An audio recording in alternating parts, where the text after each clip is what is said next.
Merci de nous rejoindre sur Radio Mali à Bamako. Il est 13 heures.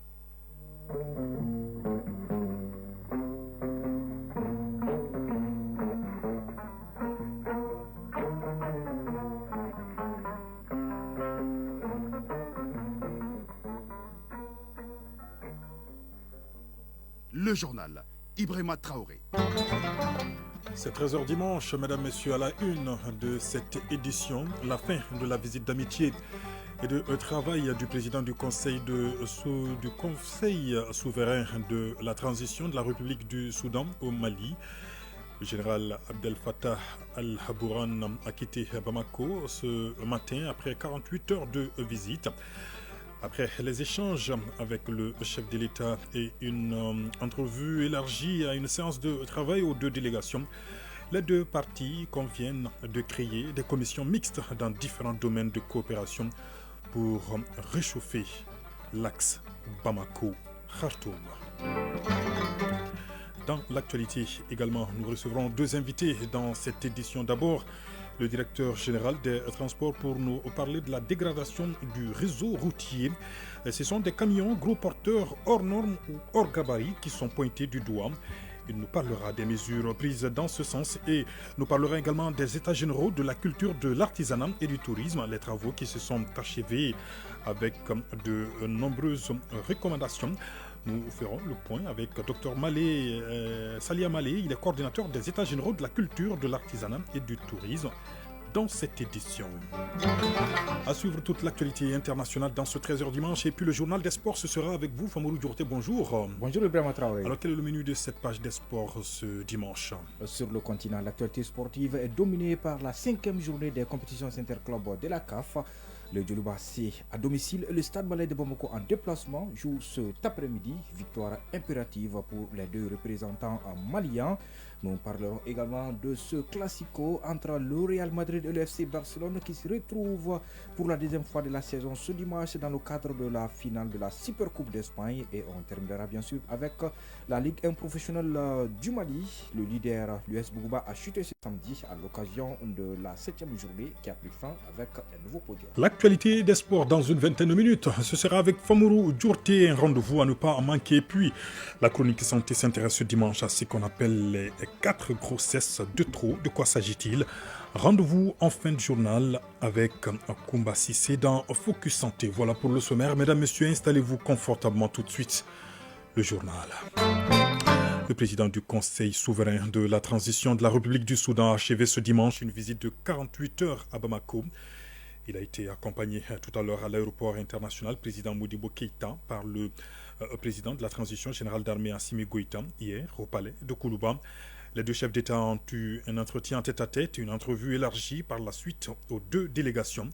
Les échanges ont notamment porté sur des questions sécuritaires et des possibilités d'une coopération régionale. Retour sur cette séance de travail avec Sira Bachili. Le Soudan au Mali, c'est l'image d'un renouveau de coopération et d'une diplomatie malienne qui se solidifie et se diversifie.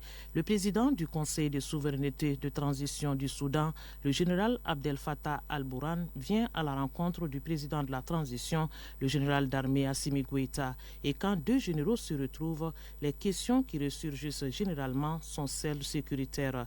Le contexte oblige. Le Soudan fait face à une crise socio-politique, d'où la période de transition actuelle. Ce déplacement est celui du rappel et d'appartenance au même continent et de possibilités d'exploration pour une coopération revitalisée avec des programmes spécifiques. Les deux chefs d'État ont eu un entretien en tête-à-tête avant de rejoindre les deux délégations pour approfondir cette question de sécurité et de sollicitation du partenariat élargi. Au peuple du Mali et à son président, le chef de l'État du Soudan exprime son estime et ses reconnaissances. Général Abdel Fattah al-Burhan, président du Conseil de souveraineté de la République du Soudan.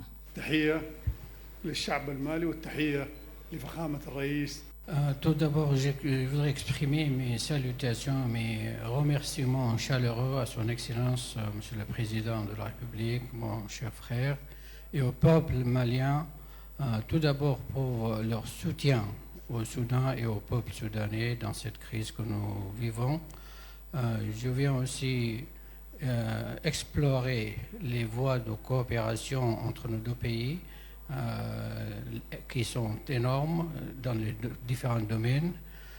Nous sommes deux pays frères qui vivons dans une région tourmentée. Nous avons des points communs, nous avons des projets, et surtout pour notre continent qui souffre beaucoup. Donc nous avons une vision pour l'Afrique, pour la sous-région. Nous avons discuté aussi de notre coopération et notre soutien mutuel au sein des organisations régionales et internationales. Nous vivons dans un monde tourmenté, donc nous avons le devoir d'être aux côtés l'un de l'autre. Nous sommes mis d'accord pour la création de commissions mixtes dans les différents domaines de coopération dont nos deux pays ont besoin. Dans la logique d'une coopération bilatérale et régionale, le Mali et le Soudan vont redéfinir les axes de ce partenariat qui se veut fructueux. Sur le plan régional, les sujets d'intérêt commun ont été largement discutés, même s'ils n'ont pas été rendus publics. En plus des questions sécuritaires, le Mali et le Soudan peuvent développer une coopération économique avec leurs ressources en or et en pétrole pour le Soudan. Les deux pays ont une convergence de vues sur l'agriculture et l'élevage, deux secteurs clés de développement. À l'issue donc des échanges maliens et soudanais ont convenu de créer des commissions mixtes dans différents domaines de coopération. Le chef de la diplomatie malienne, Abdoulaye Diop, s'en réjouit et magnifie une relation historique entre le Mali et le Soudan. Nous l'écoutons.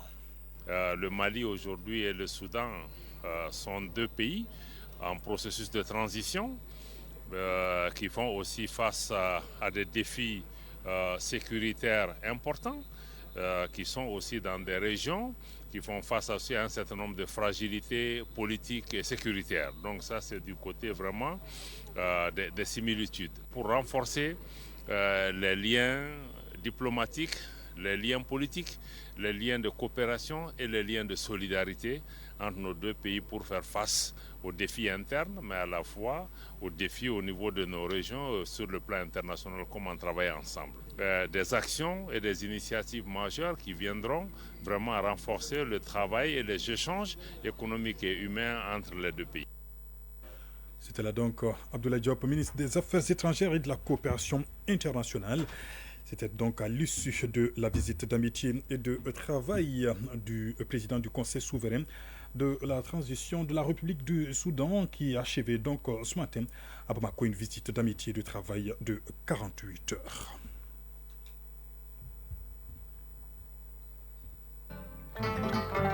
Et nous en venons à l'invité de ce 13h dimanche. On parle d'abord de la dégradation du réseau routier. Ce sont des camions gros-porteurs hors normes ou hors gabarit qui sont pointés du doigt. Problématique au centre d'une rencontre entre le ministère en charge des transports et l'ensemble des acteurs du domaine. On en parle avec Mamadou Sou, il est directeur général des transports en direct dans ce studio. Bonjour monsieur le directeur. Bonjour. Alors d'abord, les gros porteurs sont-ils les principaux responsables de la dégradation du réseau routier au Mali? Oui, en tout cas c'est ce qui a été convenu par la direction générale des routes. Parce que les gros c'est surtout des gros porteurs hors normes. C'est-à-dire que les véhicules transformés qui sont chargés, la surcharge est l'ennemi numéro 1 de la route. Parce que vous savez, nos routes sont construites avec une charge à l'essieu, qui est de 13 tonnes à l'essieu. D'accord.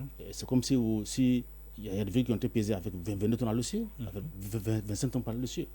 Quand ces passages-là se font de façon récurrente sur nos routes, le goudron va s'affaiblir et la première pluie va enlever la couche du déroulement et c'est les nids de poules, les ornières qui se font.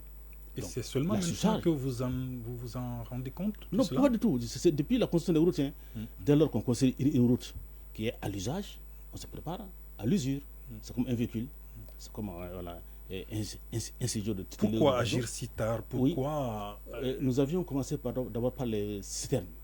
Les grosses citernes qui étaient de 55 000 litres, qui dégradaient non seulement le réseau routier national du Mali, mais qui dégradaient aussi les pays de transit. Parce que vous savez, les hydrocarbures comme les marchandises solides sont importés, ça vient par les ports. Une mission ministérielle a été dans un pays de transit pour les dire, dans le cadre de la facilitation de transport, dans le cadre des échanges, dans le cadre des accords bilatéraux entre le Mali et ces pays de transit, d'accepter que, en tout cas jusqu'à un moment donné, que ces véhicules-là circulent sur les routes. Et qu'avez-vous convenu avec les acteurs concernés? Aujourd'hui, il n'y a plus de véhicules de 55 000 litres au Mali. D'accord. Tout a été transformé en 45 000 litres. D'accord. Aujourd'hui, nous faisons face aux véhicules de transport de marchandises qui sont hors normes. À la réunion au ministère des Transports et des Infrastructures, tout le monde a convenu qu'il fallait que l'État assume cette responsabilité, que l'État aujourd'hui agisse. Et c'est pour laquelle nous avons donné un temps pour la sensibilisation jusqu'au 31 mars 2025. Au 1er avril, il n'y aura plus au Mali, en circulation, sur les routes, un véhicule hors norme ou hors gabarit. Non seulement s'il est à l'extérieur, il ne sera pas chargé au port transit. Des accords ont été passés avec les autorités portières. Et quand il est au Mali, il ne pourra pas passer le poste de contrôle, le poste de péage du Mali.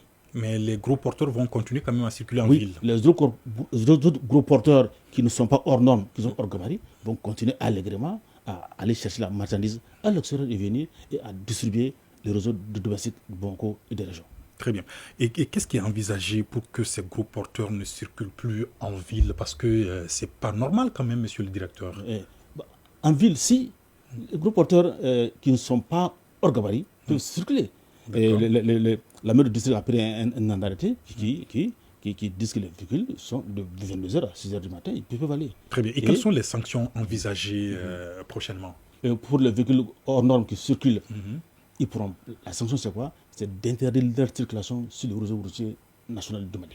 D'accord. Ils ne pourront pas. Donc, quand vous ne pouvez pas.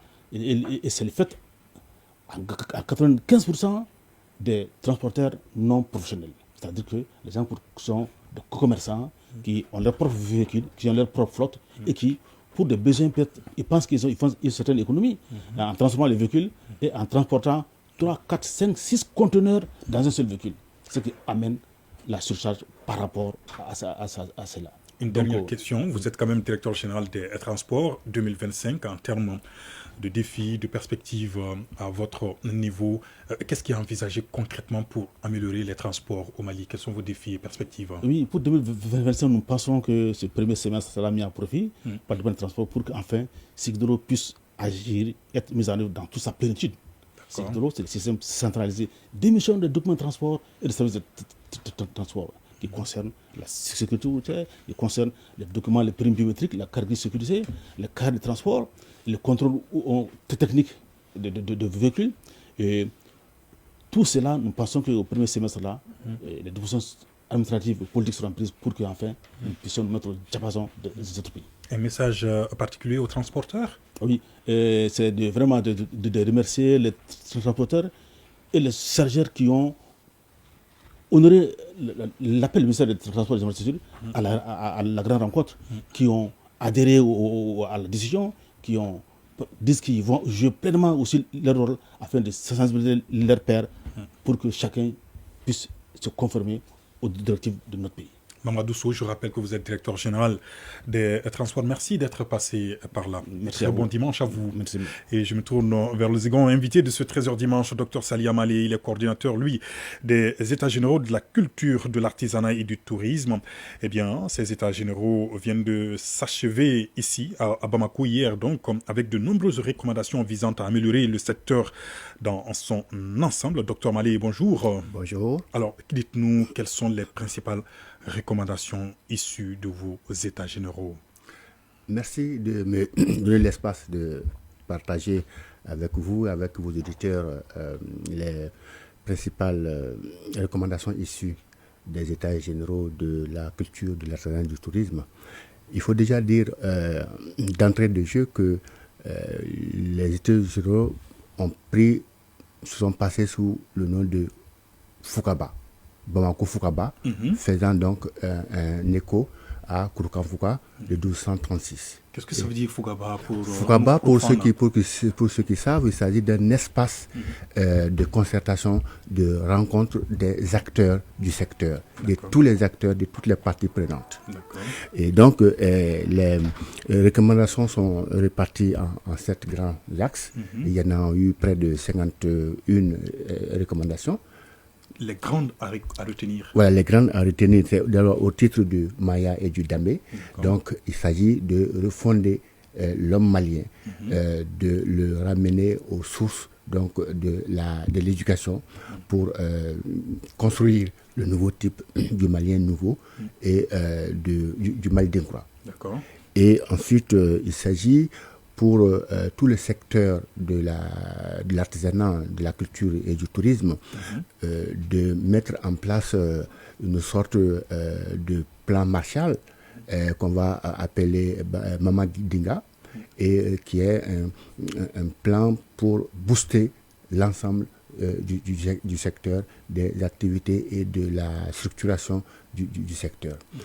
Pour le cinéma et l'audiovisuel, par exemple, il est pensé, à l'instar de Hollywood, à l'instar de Nollywood, de mettre en place une espèce de Mallywood, et qui va permettre également de mettre en place des images pour corriger l'histoire, enfin plutôt l'image du Mali, parce qu'on sait que l'image s'est beaucoup effritée ces derniers temps en raison de la crise. Donc il s'agit de mettre à la disposition des téléspectateurs, à la disposition du public malien, des images qui puissent permettre que le Malidé se reconnaisse en lui-même, ait confiance en lui-même pour prendre un nouveau départ. Très bien. Une panoplie de recommandations. Alors, quel mécanisme de suivi pour une bonne exécution de toutes ces recommandations?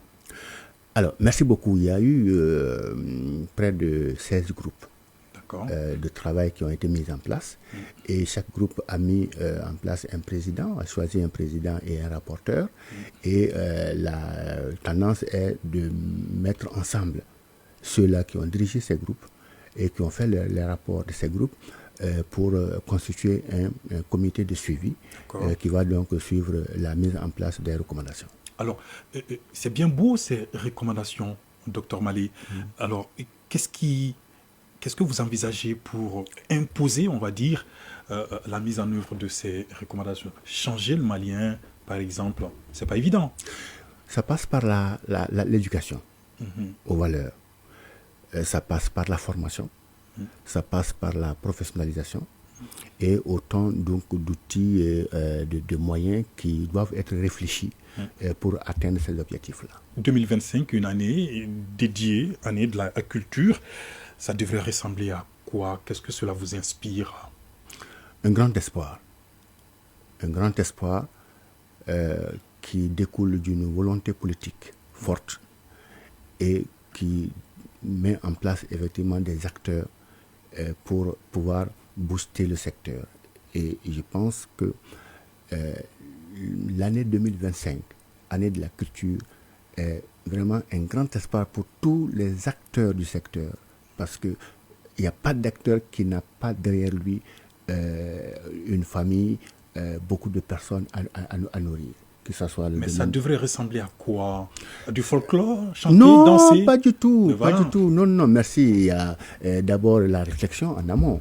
Ce document que vous voyez est un fruit de la réflexion. Parce qu'il faut continuer la réflexion. La culture n'est pas que du folklore ou de l'amusement, si vous me permettez, mais il s'agit d'aboutir à un grand programme infrastructurel. Donc doter le pays en infrastructure culturelle, donc des acteurs formés, des acteurs conscients de leur rôle de création, de création, pour pouvoir montrer une image du pays et puis participer au développement du pays. Nous aurions bien aimé poursuivre ce bel échange avec vous, Dr Mali. Alors, quel message particulier avez-vous à lancer aujourd'hui pour le monde culturel en deux mots? Tous les acteurs de la culture, de l'artisanat et du tourisme et tous les Maliens d'une façon générale sont invités à prendre part à ce grand programme de refondation, de faire en sorte que le Mali retrouve une identité souveraine, une identité où chacun se dit je suis malien et j'assume ma malianité. Très bien. Docteur Mali, je rappelle que vous êtes docteur Salia Mali, coordinateur des États généraux de la culture de l'artisanat et du tourisme. Nous étions très heureux de vous recevoir dans ce studio. Merci beaucoup. Merci d'être passé par là. Le reste de l'actualité nationale avec cette thématique, dialogue entre tradition et modernité, santé, culture, environnement et architecture au service du développement. Thème de la 10e édition du festival Ogobanya, prévu du 27 janvier au 2 février prochain. Au programme, plusieurs activités comme l'érection de stands abritant plusieurs objets, des conférences débats, des parades de masques ou encore des luttes traditionnelles et des courses de pirogues. On en sait davantage avec Tiemoko Konaté. Le pays d'Ogon, bientôt de retour à la place cinquantenaire sur les berges du fleuve Niger. L'événement qui se tient du 27 janvier au 2 février s'appelle le Festival Ogobanya 10e édition. Une semaine donc pour revisiter la riche culture malienne dans toute sa splendeur. Le programme concocté pour la circonstance fait une immersion dans un univers à la fois ludique et éducatif. Adegne Togo, président de la commission d'organisation du festival Ogobanya. Parade de masques, foire exposition pour les artisans, des soirées de cohésion sociale entre communautés, des tournois d'élite, des courses de pirogues, des concerts géants, des concerts avec des thématiques, des conférences, des dégustations, défilés de mode et l'animation d'espaces éducatifs spécialement cette année dédiés à nos enfants. Voilà qui justifie le choix du thème dialogue entre tradition et modernité, santé, culture, environnement et architecture au service du développement. Cette 10e édition intervient alors que 2025 a été décrétée année de la culture par le président de la transition, chef de l'État. D'où la motivation des initiateurs à faire de ce festival un événement plus que jamais fédérateur. Adegne Togo. Cette édition vise à faire la promotion de la culture du Mali comme foyer de conservation, de créativité avec un patrimoine matériel et immatériel inestimable qu'il incombe à nous tous de protéger, de transmettre et de renouveler. Comme invité d'honneur, le festival a porté cette année son dévolu sur la communauté Mamala. Mamala, une aire géographique dans la région de Koutiala, abritant des centaines de villages. Cette autre communauté se propose d'émerveiller le public via des masques pour mériter la confiance en elle placée. Ladji Sara, président de l'Union culturelle Mamala. Donc l'honneur est fait à toute la communauté. Et avec la touche de l'invitation comme invité d'honneur, nous nous mobilisons à notre niveau et auprès de la commission d'organisation à laquelle nous sommes associés pour que la fête soit une réussite. Ainsi se présente le panorama de l'édition 2025 du Festival Ogobanya. Un événement de grande envergure qui fera vibrer les berges du fleuve Niger car mobilisant plus de 30 000 visiteurs. Actualité hors de nos frontières à présent, le président somalien Hassan Sheikh Mohamud a effectué hier samedi une visite d'État en Éthiopie. Un déplacement qui est un signe d'apaisement dans les relations diplomatiques entre les deux pays. Lassine Keita, bonjour. Bonjour Ibrahima Traoré. Alors les deux voisins désormais sur la voie du renforcement de la coopération en vue de la stabilisation de la région, n'est-ce pas? Cette visite du président somalien Hassan Sheikh Mohamud intervient un mois après l'accord trouvé par la Turquie pour mettre fin à une année de crise diplomatique sur fond de possible reconnaissance de l'indépendance de la région sécessionniste de Somalie, la Somaliland, par l'Éthiopie. Hier, le premier ministre éthiopien Abiy Mohamed et le président somalien Hassan Sheikh Mohamud ont affirmé leur respect pour la souveraineté, l'unité et l'intégrité territoriale de l'un et de l'autre. Ils ont aussi annoncé de futurs accords commerciaux. Ce déplacement du président somalien en Éthiopie augure de belles perspectives pour la stabilité de la région. D'ailleurs, hier soir, un communiqué conjoint a été publié dans ce sens par les deux pays, dans lequel communiqué on peut lire, je cite, la rencontre entre l'Éthiopie et la Somalie est la réaffirmation que la stabilité de la région requiert une forte coopération basée sur la confiance et le respect mutuel. Ce même communiqué annonce la reprise totale des relations diplomatiques et le retour du personnel respectif dans les deux capitales, ainsi qu'une coopération sécuritaire et économique renforcée. Fin de citation. Ibrahima Traoré. Dans un monde marqué par un contexte géopolitique marqué par des crises multiformes, l'Éthiopie et la Somalie enterrent la hache de guerre pour cheminer ensemble pour leur développement harmonieux. Merci beaucoup pour ces explications, Lassina Keita. Et le reste de l'actualité internationale en plus bref, c'est avec vous, Youssouf Diakité. Bonjour. Bonjour, Ibrahim Traoré. On note d'abord les premiers militaires français qui quittent le Tchad. Effectivement, l'armée française vient de rétrocéder au Tchad son cas de détachement dans la ville d'Abéché. Les habitants de cette ville du nord du Tchad sont réputés depuis des années pour leur hostilité à la présence de la base française. Des manifestations pour réclamer le départ des troupes françaises ont souvent eu lieu dans la ville. Aux Comores, les électeurs sont appelés aux urnes pour le premier tour des législatives. Oui, un peu plus de 300 000 électeurs doivent désigner les 33 députés qui siégeront dans la nouvelle Assemblée des Comores ce dimanche 12 janvier. Alors qu'une partie de l'opposition a décidé de boycotter le scrutin, la Convention pour le renouveau des Comores, CRC, au pouvoir, va tenter de conserver sa majorité au Parlement. Un second tour est d'ailleurs prévu le 16 février en même temps que des élections communales. Et parlons de la plus vieille organisation politique du continent africain, l'ANC, qui vient de fêter ses 113 ans. Voilà, mais après une popularité sans partage sur l'Afrique du Sud depuis la fin de l'apartheid, le parti de Nelson Mandela a subi en mai dernier un revers électoral historique qui l'a contraint à composer un gouvernement d'union nationale. Une déconvenue sur laquelle le président Cyril Ramaphosa est longuement revenu hier dans un discours prononcé à l'occasion de cet anniversaire.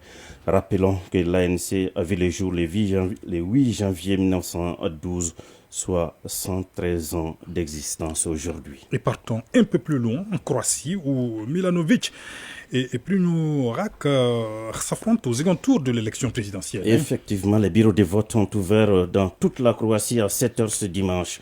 Les sondages suggèrent que le président sortant de gauche, Zoran Milanovic, qui critique ouvertement le soutien militaire occidental à l'Ukraine, l'emportera haut la main au second tour de la présidentielle croate. Lors du premier tour qui s'est tenu le 29 décembre, M. Milanovic a obtenu 49,7% des voix contre 7 autres candidats, soit un peu moins de la moitié des suffrages nécessaires pour s'assurer une victoire absolue. Et terminons ce tour d'horizon de l'actualité internationale par les États-Unis.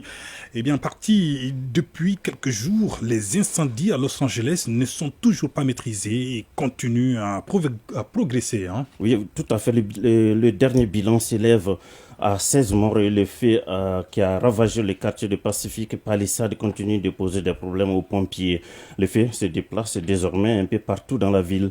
De nouveaux ordres d'évacuation ont été lancés, notamment pour le quartier de Brentwood, un quartier très peuplé. Ibrahim Traoré. Merci.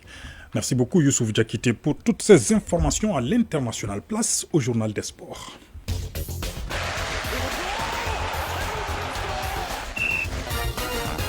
Le journal des sports, une affaire de Famurou Djourté bien installée. Bonjour Famurou Djourté. Bonjour Ibrahim Traoré. Compétition interclub de la CAF en Ligue des Champions, le Djoliba AC reçoit ce dimanche l'Espérance de Tunis au compte de la 5e journée de groupe. Alors, quels sont les enjeux de cette rencontre, Famurou? Eh bien, l'enjeu principal reste bien sûr la qualification pour les quarts de finale, même si le Djoliba AC est loin de cet objectif pour le moment, avec 2 points pris sur 12 possibles. Les Rouges de Bamako n'ont pas trouvé le chemin des filets après 4 rencontres. Alors, cet après-midi, le Djoliba AC doit impérativement marquer, mais pas que. Les Rouges doivent faire trembler le filet adverse au moins 4 fois sans en encaisser ou gagner avec 5 buts d'écart pour continuer à espérer que le miracle se réalise lors de l'ultime journée. Beaucoup de paramètres qui défavorisent le représentant malien en Ligue des Champions de la CAF. Je vous propose d'écouter l'entraîneur du Djoliba AC, Demba Mamadou Traoré. Sur les 4 rencontres, on n'a pas marqué. On a envie de marquer. On a eu 2 défaites, on a eu 2 matchs nuls. Maintenant, on a aussi envie d'avoir des victoires dans cette compétition. Est-ce que le coach est optimiste? Toujours optimiste. Quand on joue un match de football, on est toujours optimiste. Sinon, dans le cas contraire, on reste à la maison. Voilà, seule la victoire comptera ce dimanche 12 janvier 2025, aussi bien pour l'Espérance du Tunis que pour le Djoliba AC, bien que les 100 et or aient les faveurs des pronostics. Le coup d'envoi de la rencontre sera donné à 16h GMT par l'arbitre gabonais Pierre Ghislain. Une rencontre à suivre sur nos antennes télé et radio. Concernant l'autre affiche du groupe 2, c'est samedi. Pyramides d'Égypte est allé s'imposer 1-0 en Angola devant Sagrada Esperança pour la première fois de son histoire en 2 phases finale. Le club égyptien se qualifie pour la phase à élimination directe de la compétition. Il ne reste donc plus qu'un ticket à empocher dans le groupe D, un billet pour 3 protagonistes, l'Espérance de Tunis, Sagarda Esperança d'Angola et le Djoloba Athletic Club de Bamako. Alors, mais Famoro, dites-nous comment ça se présente dans les autres groupes. Eh bien, dans le groupe A, Al Hilal du Soudan, 10 points, affronte ce dimanche Young Africans de Tanzanie qui compte 4 points. L'international malien Djigui Diarra et les siens doivent impérativement gagner pour rester dans la course à la qualification. Toujours dans ce groupe, en ouverture, vendredi, Mouloudia Club d'Alger a battu 1-0 le tout-puissant Mazembe de la République démocratique du Congo. Le club congolais est officiellement éliminé de la compétition. Les rencontres du groupe C se sont jouées hier samedi. Les Phares de Rabat et le Raja Casablanca ont partagé les points, un but partout. Avec ce nul, les militaires marocains se qualifient pour le tour suivant, tandis que la dernière journée sera décisive pour les Rajaouis qui doivent impérativement battre Maniama Union de la RDC et espérer une défaite du Mamelodi Sundowns face aux militaires, puisque Mamelodi Sundowns d'Afrique du Sud en déplacement a gagné 2-1 ce samedi également contre Maniama Union. Dans le groupe C, Orlando Pirates, leader du groupe, peut valider son billet en cas de victoire contre CR Belouizdad ce dimanche. Hier samedi, à la Ligue d'Égypte, 3e, qui devait battre Stade d'Abidjan pour éviter une sortie précoce, a fait le job en venant à bout du club ivoirien par 3-1. Une victoire ou un match nul d'Orlando Pirates contre CR Belouizdad cet après-midi qualifie le tenant du titre à la Ligue avant même la dernière journée. Alors, dans l'autre compétition des clubs de la CAF, le représentant malien, le Stade malien de Bamako, est en déplacement périlleux en Afrique du Sud. Oui, les Blancs de Bamako qui avaient gagné à l'aller 2-0 ici au stade du 26 mars sont 3e désormais avec 4 points dans le groupe B, derrière le club sud-africain Stellenbosch FC qui occupe la deuxième place avec 6 points. La rencontre se joue en ce moment, elle a démarré à 13h GMT. Alors après donc 32 minutes de jeu, Stellenbosch vient d'ouvrir le score à l'instant même, donc sur penalty, 1-0 en faveur du club sud-africain, un but marqué à la 30e minute. Le match se joue en ce moment, on est à la 31e minute. Alors, l'autre match du groupe a également débuté à 13h et c'est la Renaissance sportive Berkane du Maroc qui est en déplacement chez CD Lunda Soula. La Renaissance sportive est déjà qualifiée pour les quarts de finale avec un bilan sans tâche de 12 points. Le club angolais CD Lunda Soula avec un seul point est hors course. J'y arrive.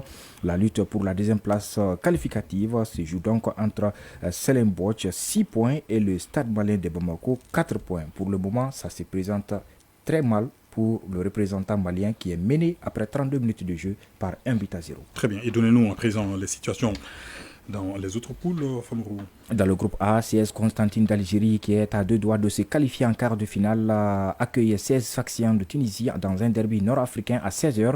Le club algérien CS Constantine est en tête du groupe avec 9 points, tandis que le club tunisien, le CS Sfaxien, sans victoire et 100 points, est déjà éliminé. Une victoire ou un match nul pour Constantine couplé à un résultat favorable dans le match entre Bravos Domakis d'Angola et Simba Sporting Club de Tanzanie, qui se jouera au même moment, pourrait confirmer sa qualification pour la phase à élimination directe. Simba Sporting Club de Tanzanie est à égalité de points avec Constantine, mais à la traîne à la différence de but. Dans le groupe C, l'USM Alger affronte actuellement les Botswanais d'Orapa United avec pour objectif de consolider son avance dans un groupe serré. Après 32 minutes de jeu, l'USM Alger mène par 1-0 contre Orapa United. L'USM Alger compte 8 points avant cette 5e journée, suivi de près par l'ASEC Mimosa et le Jaraaf de Dakar, tous deux à 5 points chacun. À 16h, l'ASEC rend visite au Sénégalais du Jaraaf dans un match qui pourrait déterminer le classement final du groupe. Enfin, dans le groupe D, le Zamalek du Caire, champion en titre, reçoit à 16h au Caire les Black Bulls du Mozambique avec pour objectif de décrocher sa place en quart de finale avec 8 points. Le Zamalek est en tête du groupe, suivi d'Al-Masri 5 points. Ce dernier affrontera également à 16h les Nigérians d'Enimba qui sont à égalité de points avec Black Bulls. Deux rencontres cruciales pour déterminer les qualifiés du groupe. Alors, hors du continent, le Real Madrid et le FC Barcelone. Le FC Barcelone se rencontrent pour la 2e fois de la saison ce dimanche dans le cadre de la Supercoupe d'Espagne. Ah oui, les amoureux du football vont pouvoir passer un agréable dimanche avec un autre classico. Le FC Barcelone et Real Madrid vont s'affronter cette fois-ci en finale de la Supercoupe qui se joue en Arabie Saoudite, à Jeddah précisément, 2 mois et demi après l'humiliation subie à domicile face au FC Barcelone 4-0 en Liga. Le Real Madrid retrouve son plus grand rival ce dimanche, déjà vainqueur de 2 trophées cette saison, la Supercoupe d'Europe en août contre l'Atalanta Bergame, puis la Coupe intercontinentale en décembre contre le club mexicain Pachuca. Les merengues pourraient réaliser la passe de 3 face à un adversaire qui n'a remporté qu'un seul de ses 7 derniers matchs domestiques avant la trêve. Alors au stade du roi Abdallah de Jeddah en Arabie Saoudite, le Barça pourra compter sur son ailier Lamine Yamal de retour de blessure en ce début d'année 2025 et buteur en demi-finale contre l'Athletic Bilbao 2-0 mercredi. De son côté, malgré un Kylian Mbappé de nouveau muet, le Real Madrid s'est défait de Mallorca 3-0 en demi-finale jeudi afin de se donner une chance de prendre sa revanche après la débâcle de Bernabeu. La finale de la Supercoupe d'Espagne se jouera ce soir à partir de 19h, temps universel. Terminons avec la Ligue 1 professionnelle de football du Mali. Le leader a chuté hier samedi.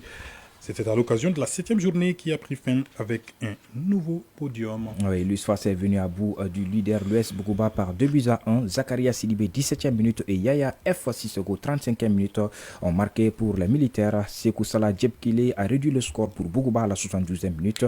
Afrique Football Elite AFE a aussi réalisé une bonne opération en battant l'US Bougouni 2-0 avec un doublé de Cléimé Kone, ancien joueur du Stade malien de Bamako, aux 47e et 65e minutes. Le duel des promis n'a pas connu de vainqueur. Les étoiles du Mandé et le FC Diarra se sont neutralisés 0-0 en ouverture de la 7e journée vendredi. L'AS Real de Bamako et l'AS Bakarijan de Baraouli n'ont pas pu se départager 0-0. L'AS Police a dominé Binga FC 1-0. Les matchs Djoluba AC, AS Korofina et Stade malien de Bamako 11 cratères ont été reportés en raison de la 5e journée des rencontres du groupe des compétitions africaines des clubs ce week-end. Au terme donc de la 7e journée de la Ligue 1 professionnelle de football du Mali, le classement provisoire nous offre un nouveau podium.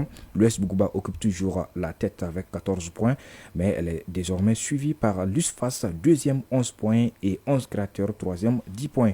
Le trio du bas du classement est occupé par l'US Bougouni, 12e 5 points, le Stade malien de Bamako, 13e 4 points, mais avec 5 matchs en moins, et les étoiles du Mandé, 14e et à la dernière place avec 4 points. Merci beaucoup, merci beaucoup.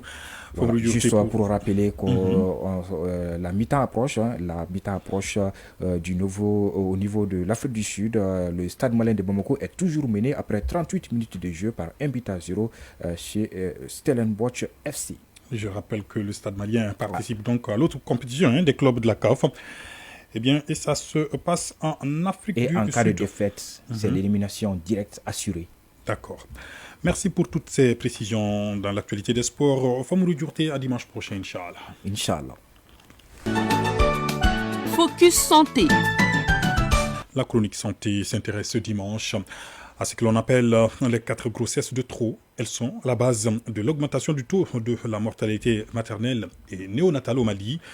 L'année dernière, par exemple, l'Office national de la santé et de la reproduction, ONASER, a enregistré plus de 600 décès maternels et plus de 7400 nouveau-nés décédés. Focus Santé, une réalisation de Combat Cissé. Les grossesses rapprochées, retardées, fréquentes et précoces sont appelées dans le milieu sanitaire les 4 grossesses de trop ou encore les 4 trop. Silimana Fanta Koulibaly, gynécologue.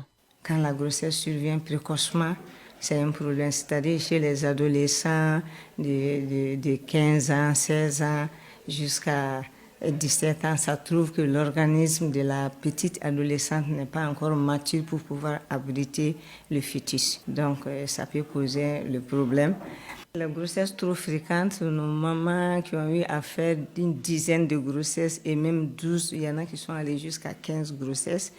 Et ça fragilise l'utérus, ça fragilise l'organisme maternel. Grossesse rapprochée, la première grossesse est survenue et la deuxième, moins d'1 an, la deuxième aussi est survenue. Donc ça pose problème. La grossesse trop tardive, ça veut dire les femmes qui, à partir de 35 ans au-delà jusqu'à 40 ans, qui font leur première grossesse. Et ça trouve vraiment que ça pose un sérieux problème hormonal pour pouvoir nourrir la grossesse. Selon les constats, les complications liées à ces grossesses de trop sont très élevées. Elles provoquent des maladies, jouent sur la croissance du nouveau-né et sont également impliquées dans l'augmentation du taux de la mortalité maternelle et néonatale. Les femmes peuvent avoir des maladies telles que au moment de l'accouchement, des déchirures, il peut y avoir des fistules obstétricales, on peut avoir aussi des problèmes, surtout au niveau de l'accouchement, des ruptures utérines. Et souvent, les médecins sont amenés à enlever même l'utérus de certaines femmes qui sont vraiment jeunes parce que l'utérus est délabré et ces femmes ne pourront plus avoir d'enfants. Donc pour le nouveau-né, on a un problème de retard de croissance.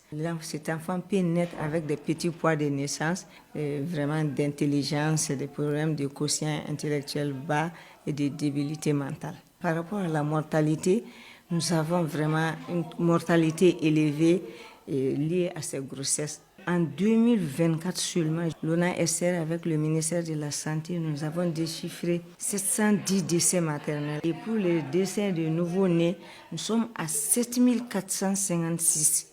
L'une des stratégies de lutte contre les grossesses multiples, rapprochées et précoces est la planification familiale. La solution, c'est de planifier les grossesses. C'est vraiment l'occasion donnée à la femme et à la famille de choisir le moment où il veut avoir des enfants. Nous avons d'autres stratégies, c'est-à-dire c'est l'utilisation des services de santé. Quand les femmes sont enceintes, même si la grossesse est de trop, et parmi les cas de trop, il faut que la femme fréquente les structures de santé pour faire sa consultation prénatale. Un problème connu est à moitié résolu, dit-on. Toute femme qui se sent concernée par l'une de ces grossesses de trop doit donc prendre des précautions pour éviter tout risque sanitaire affectant elle-même ainsi que le futur bébé. Focus Santé. 13h41 sur nos antennes. C'est ce numéro de Focus Santé qui met fin à cette édition que j'ai eu le plaisir de vous présenter avec à la coordination éditoriale Ousmane Daou et Bourama Traoré. À la réalisation, Lassina Keita qui sera là juste après moi pour la rétrospective de l'actualité de la semaine. Un grand merci à Amadissou et à Mohamed Cheikh Abdul Aziz, Mohamed Koulibaly, pour la mise en ligne de cette édition avec à la mise en onde de Bintou Traoré. Prochain cap des infos sur l'ensemble du réseau synchronisé de Radio Mali tout à l'heure à 19h30 pour la grande édition du soir. D'ici là, je vous souhaite de passer de très bons moments de radio à notre compagnie et très bon dimanche à toutes et à tous. Au revoir.